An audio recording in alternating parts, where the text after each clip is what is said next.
A Halloween adventure.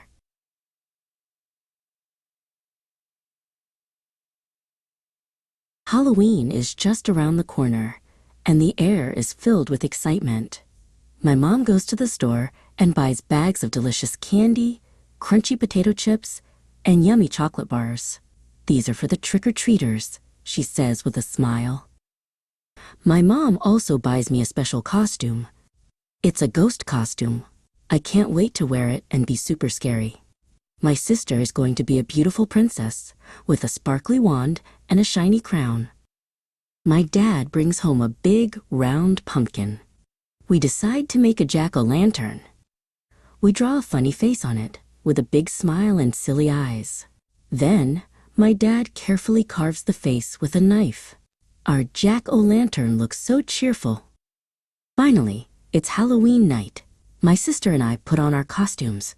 I feel spooky in my ghost costume, and my sister looks like a real princess. We are so excited to go trick-or-treating. We go to our neighbor's house and knock on the door. Trick or treat, we shout. Our neighbors smile and give us lots of candy.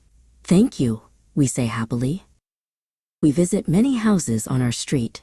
Each time, we say trick or treat and get more and more candy. Our bags are getting so heavy.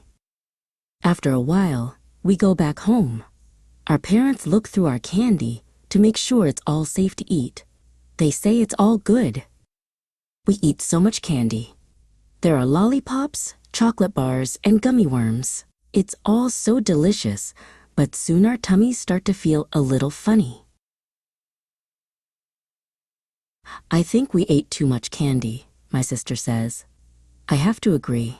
We brush our teeth and get ready for bed. As I drift off to sleep, I dream of all the fun we had. Halloween is the best night of the year.